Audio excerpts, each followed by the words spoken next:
From the CISO series, it's Cybersecurity Headlines.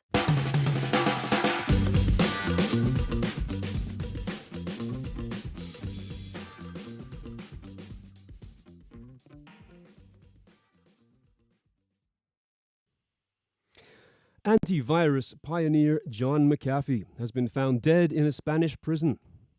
Don't mess around with percent signs if you want your iPhone's Wi-Fi to work. And hey, great news, ransomware payments might be tax deductible.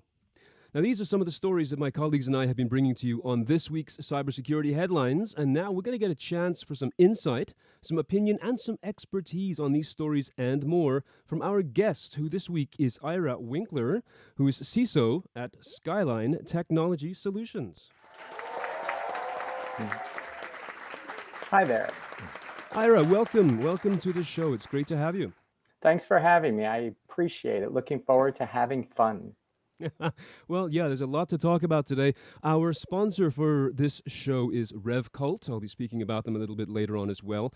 And if you are joining us live, please feel free to join us on Crowdcast and send us your comments as we go along. We'd love to see what you're thinking about as we're doing the show. So we have just got 20 minutes, and I guess the story of the week right now is that John McAfee, the antivirus pioneer and all-around amazing person, was found dead in a Spanish prison. It was an apparent suicide after a court approved his extradition to the U.S. to face tax charges, looking at 30 years in prison, perhaps, on unreported income from promoting cryptocurrencies and selling the rights to his life story. So interesting there. So he has not been affiliated with his namesake antivirus application for a long time, but Ira, I understand that you have met him. What are your observations about your time with John McAfee? Well, the cliche is he's an interesting guy. The reality of the situation is that he's kind of everything he looks like he is, but he's also not. I mean, for example, when I was interviewing him for when he was going to run for president, I'm like, what's the first thing you're going to do, assuming you're elected president? He's like, day one, pardon everybody in prison for drug offenses. And I was like, well, that's an interesting way to start your presidency. And then I remember seeing, even after he lost, they were showing pictures of him, or he released his own pictures cut with his face covered in cocaine, surrounded by hookers. And the irony was, I was thinking, you know what? That might be better than what we have now at this point. And it was like one of those weird things where it's like, okay, how much worse of a circus could it have been by that point in time? There were some amazing stories, and he published a lot of amazing stories too through social about his life. I don't know if it was in Costa Rica, but he was around in the jungle out there and just had a very interesting and flamboyant and open discussion about his various plans and things. So a big loss, I guess, in terms of a personality for the business. And terrible when somebody takes their own life that way. Any other closing comments about him? Anything else that you want to bring in? I mean, the reality is I really wish people would stop with the conspiracies and everything like that. They're like, oh, he didn't, it's like the next Epstein. At the end of the day, the guy was a sad, good figure, sad figure. Could he have killed himself? Yes. It's like a bizarre situation because he was a flawed individual. Interesting, but incredibly flawed. And could he have killed himself? The answer is yeah, probably. But did he? I don't, it's like the obvious is probably more accurate than the conspiracies. Yeah, well, we will have to see what unfolds as time goes by. Back here, sort of in the more real world, perhaps, we have a story about Chris Inglis, who has been confirmed now as the first national cyber director. He's going to be making sure that all the federal agencies operate from a coherent cyber policy. And Maine Senator Angus King called the position of national cyber director, along with the position of the head of CISA, the equivalent of the Secretary of Defense and the head of the Joint Chiefs of Staff, which sounds to me, interestingly, that they're recognizing the importance of having people like that in place. So my question to you really is this a good thing in the sense of filling in some of those empty seats that seem to be around for the last few years, or are we getting into having too many cooks in the kitchen in terms of cybersecurity on a national basis? So the best analogy I could give, like Howard Schmidt was essentially in Chris's position before Chris was in his position. And I was talking to Howard, and Howard was basically like, well, because I go, you have a toothless position. And Howard was like, yes, but that's the way it's supposed to be, because I'm here to influence people to do the right thing. Chris, in his position, is supposed to theoretically get agencies to work together, possibly, and even more important, get critical infrastructures to work together, which are civilian, not government. And I think that's going to be the biggest issue that he has. The other position that they were describing, for example, the CISA position, that's purely internal, but Chris is going to have to get lots of other people to cooperate voluntarily still, which is, in my opinion, a little unfortunate.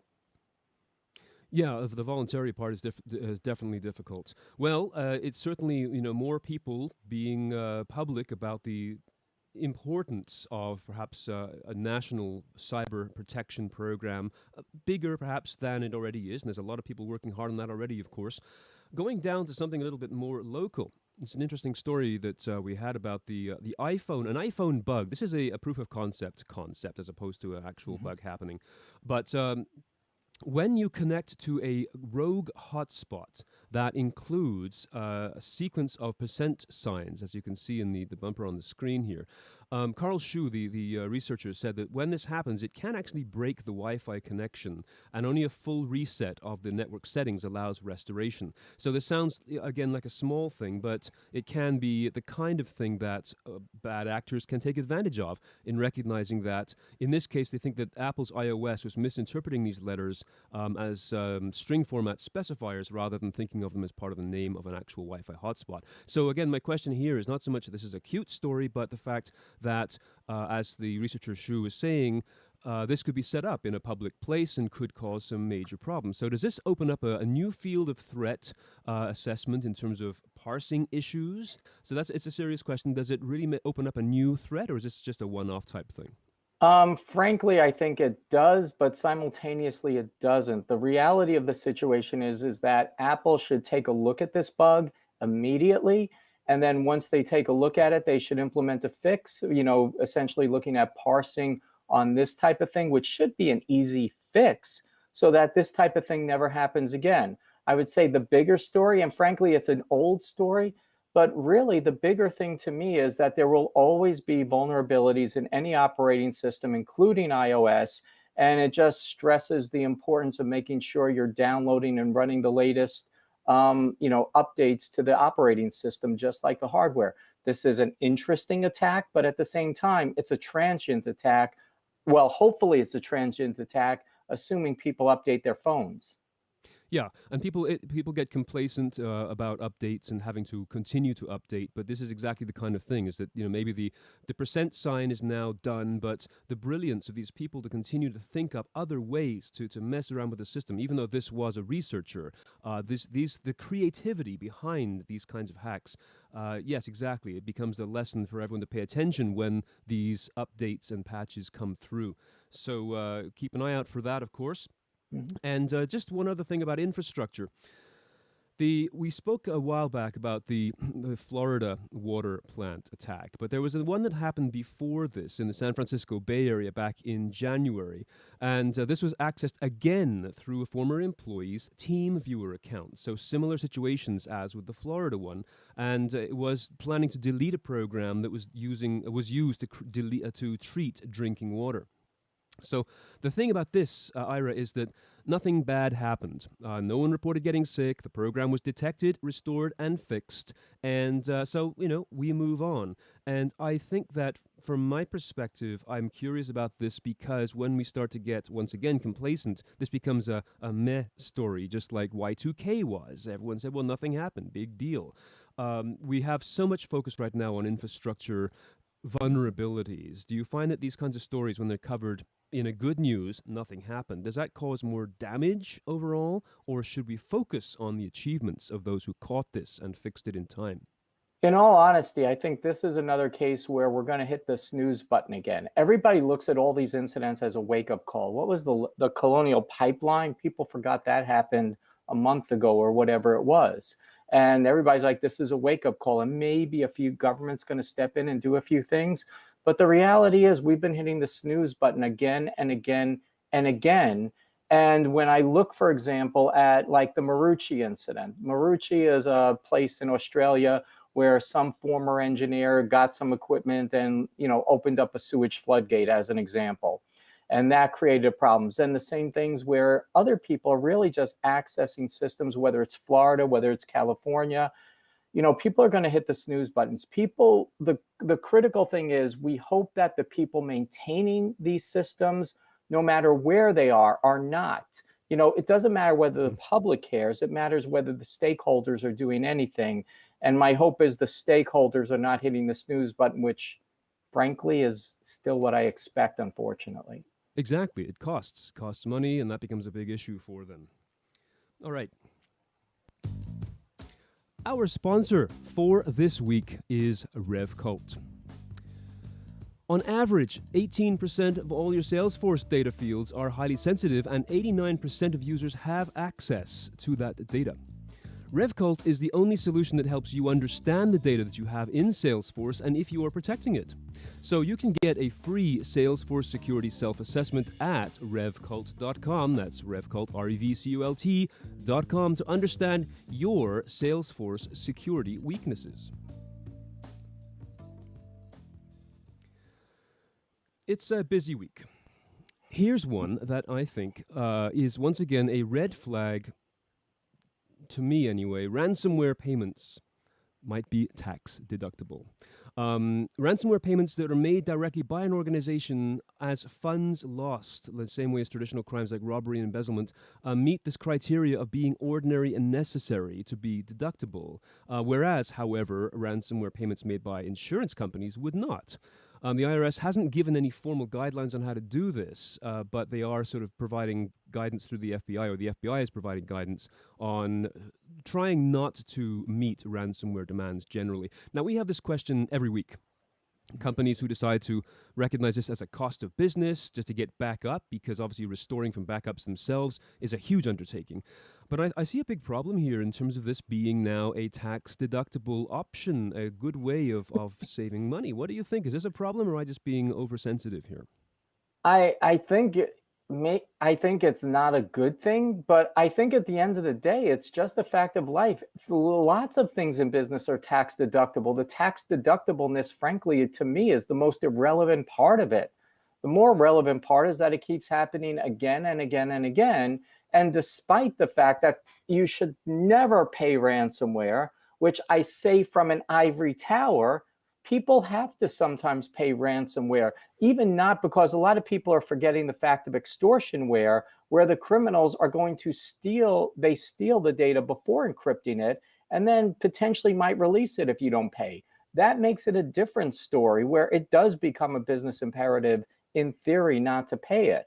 I really wish it would be, law enforcement would take every ransomware case as critically as they did the Colonial Pipeline case. The problem is it happens so often, the criminals get away with it, so they just keep doing it. You keep doing it. And I mean, if it's tax deductible, then it sort of theoretically becomes a zero loss for the organization. I mean, they lose a bunch of money, but it's money that they don't have to pay for. I mean, I know that's oversimplifying. Well, no, that's not the case. Tax deductible just means, in theory, you pay less tax. You pay less tax at the end of the day. You're paying tax on profit. You have like 20%, whatever the corporate tax rate might be, is what you're essentially saving. The reality, though, is I don't think whether or not they save on taxes is going to make a significant bit of the decision. I mean, can they stay up and running? How long will it take them to revive themselves? And it's not a matter of, gee, I get a 20%, income break if I pay this in the long run. It's like, I need to be up and running now, or I'm losing millions of dollars a day. Yep. Or potentially I'm going to be sued because there's a PII related leak due to the extortionware nature. Yeah, absolutely. But as you said at the very beginning, it is a fact of business life now. Mm-hmm. And one that I think people need to factor in, both in the boardrooms and also in business schools, in terms of how to exactly approach this the way that you've been describing. Just wanted to recognize, I think there was a comment from Dutch Schwartz just a couple of minutes ago about John McAfee as a brilliant and flawed character. It's nice to acknowledge that, Dutch. Thanks so much. And we can now go to the park. Six Flags has been ordered to pay $36 million over the collection of fingerprints. They have agreed to settle a class action lawsuit because it was collecting fingerprint data from visitors to its theme parks, and the Illinois Supreme Court ruled that this collecting biometric data is violating the Illinois Biometric Information Privacy Act, BIPA. So this sets a precedent for how the BIPA can be used legally in the future, setting limits on the collection of biometric data, and it seems to side in the favor of citizens' rights. So now we've got a debate here about citizens' privacy rights versus protecting people, especially in crowded places. So, Ira, are people being short-sighted when it comes to self-protection here, or is this the right thing to do? What's your perspective on this particular lawsuit? There's so many different things here. In the first place, I think it's kind of irrelevant. I mean, in many ways, it's irrelevant. I mean, fingerprints, you're leaving fingerprints all over the park no matter what you do. This case, they're just using it as an element of convenience where you can put your thumbprint down and be let in the park. Disney World, for example, had the same thing. It makes things go so much quicker. And they're not really creating a database. They're just tying your ticket to the thumbprint. And when your ticket expires, the thumbprint essentially expires. So there's a little misperception there. And then the $36 million, people think this is a boom for the general public. No, it's a boom for class action attorneys. The way class action lawsuits work is that the people who are the class might get a discounted ticket to the park. And in other words, that's just going to bring more money to the park because people are going to have to pay for a full ticket and get a 10% discount, pay $50 for a soda or whatever it's going to be. But then the class action attorneys get $35 million for themselves. $1 million essentially will go towards discounted tickets. The people aren't going to be benefited anymore except to have longer lines because they can't use their fingerprints at the end of the day to just accelerate going through the line. This is really a win for the class action attorneys. The people get a discounted ticket. I will bet my bottom dollar. Wow. Okay. I guess what was going through my mind as you're describing that and collecting these and having the fingerprints expire at the end of your trip is, will they expire or will they get, leaked through another breach? But once again, we've got to watch these things happen. Dutch had another comment for us, by the way. I don't know if you saw this here, but he was asking about cryptocurrency. Would we see these size of payments if cryptocurrency was not around? I just want to pause and ask you that because do you think that cryptocurrency has facilitated the growth in ransomware in terms of its audacious size and greed? I think without cryptocurrency, we would have a different type of crime. I probably wouldn't be as prolific. It would still be different, where people are wiring, Western Union, transactions like the Nigerian scammers, for example. Yep. But it would take a different flavor. But yeah, cryptocurrency makes crime happen at speed on the internet. Yeah. We have a couple of minutes left, really. Things are going by really fast, as always. It's such fun talking to you about these things. Just very briefly, a couple of last stories. SASE is coming out now. 64% of businesses adopting or planning to adopt SASE, SASE Secure Access Service Edge, which is basically a combination of techniques and technologies for security services like Cloud Access Security Broker, CASB, Firewall as a Service, and Zero Trust into a single cloud-native service model to improve security. So I guess my question is are you familiar with this? What are your thoughts? Is this a new innovation, or is it repackaging of things that we've seen before? In general, SASE is a repackaging of a lot of different tools. Putting data leak prevention in, putting endpoint protection on, things like that. You have companies like Zscaler, for example, which have pretty much created an entire infrastructure to support it. But at the same time, you have other vendors who are taking their tools and products and pretty much bundling it and calling it SASE in one form or another. It's a critical need that we have, for example, especially with people moving to home computing and, I guess you call it work from home and other work remote, where you do need to have some sort of, zero trust type of functionality that can happen. Moving to the cloud's a good thing as well. But it's really a repackaging, a rebranding, and it's good for a another Gartner Magic Quadrant document. And is that a good thing? Is that a good thing to get onto that? Does it give I people more think, incentive? in my opinion, it's good that we have people thinking what is actually needed and required for allowing for secure remote access. Mhm. Because otherwise, you just have people throw themselves up, and maybe they would get some form of antivirus on their endpoints, as opposed to secure tunneling, as opposed to the appropriate cloud accesses and things like that. Okay, so it sounds promising, which is great. So, we've gone through our 20 minutes already. It's amazing. I'm just wondering, from what we have spoken about here, what is your favorite story from what we've spoken about in terms of either being a good news story, thumbs up, or an eye roller? It might be McAfee, of course, but who knows? What do you take away from this session today as your favorite story? I would say in many ways, my favorite story is Chris Inglis being put in charge of coordinating the federal government. Chris is a great guy. If the people who met him, he really knows how to go ahead and handle a crisis. A lot of people don't know he was an Air Force general before he, became deputy director of NSA and held a civilian job there. So, I really think the most useful thing that's going to come out of is there. John McAfee, at the end of the day, people say cliche, he's an interesting guy. Yeah, he's an interesting guy. He's going to be a strong footnote in history. But if we're looking at who made the most difference, I think Chris Inglis is going to be that way, is going to be that person moving forward. Marvelous. Well, it's been an absolute pleasure talking with you. And where would you like people to find you, to get in touch with you? LinkedIn, Twitter, where are you findable? Well, I'm findable, LinkedIn, for podcasts like this, obviously LinkedIn. You can follow me on Twitter, but also I strongly encourage you to get one of the best cybersecurity books ever written, You Can Stop Stupid, available on Amazon now. That's my latest book. So I am biased, but that's what people are telling me too. Absolutely. Fantastic. Well, I'll definitely go and grab a copy of that. Thank you so much. Ira, it's been a great pleasure speaking with you. Ira Winkler, CISO of Skyline Technology Solutions. Thank you for being here today. Thanks for having me again. So here we go, another week gone by, and we want to thank RevCult for making our show possible this week. Learning continues.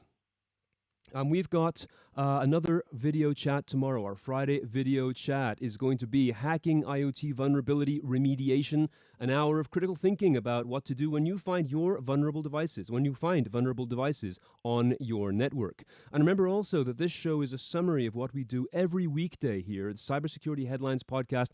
Every weekday, 6 minutes or so of the news you need to know. So if you're interested, check it out, sign up, and just download it once a day, and we will give you what you need to know.